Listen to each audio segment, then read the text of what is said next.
হাই friends, আমি সকলোৱে আমাৰ জীৱনত এনেকুৱা এজন হ'লেও মানুহ লগ পাইছোঁ যাৰ খং সদায় নাকৰ আগত থাকে। সিহঁতৰ সৰু সৰু কথাতে খং উঠে।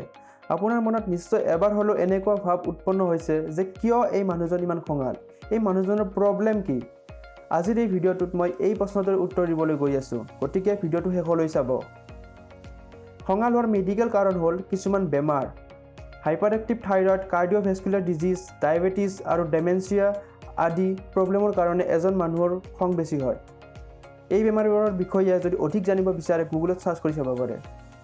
বাৰু এইটো হ'ল মেডিকেল কাৰণ, কিন্তু কিছুমান হেল্ডি মানুহকো খঙাল দেখা যায়। ইয়াৰ কাৰণ হ'ল সিহঁতে ভয়, হতাশা, লাজ আদিবোৰক ভালকৈ চম্ভালিব নোৱাৰে।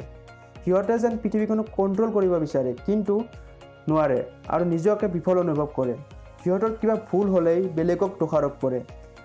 ইয়াৰ মূল কাৰণ হৈছে সিহঁতৰ অতীতত ঘটা কিছুমান মানসিক আঘাত বা মাক দেউতাকে ভালদৰে গুৰুত্ব নিদিয়াৰ বাবে সন্তানটোৰ নিজৰ আৰু বেলেগৰ ইম'চনেল অৱস্থাটো বুজিব পৰা আৰু হেণ্ডেল কৰিব পৰা ক্ষমতা ভালদৰে ডেভেলপ নহয়, যাৰ বাবে ইহঁতে সৰু সৰু কথাত খঙাল হৈ পৰে।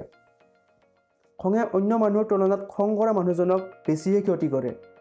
এই প্ৰব্লেমটোক লগে লগে ঠিক কৰিব নোৱাৰি, কিন্তু যদি মানুহজনৰ মনত কি কাৰণত খং উৎপন্ন হয় তাক আৰম্ভণিতে ধৰিব পাৰোঁ, সেইটো এটা ভাল ফলাফল দেখাব পাৰে।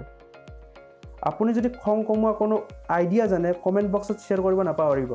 যদি ভিডিঅ'টো ভাল লাগিছে লাইক কৰি জনাব আৰু পিছলৈ এনেকুৱা ইনফৰ্মেটিভ ভিডিঅ' চাবলৈ হ'লে ছাবস্ক্ৰাইব কৰিব। শেষত জয় আই অসম, ধন্যবাদ।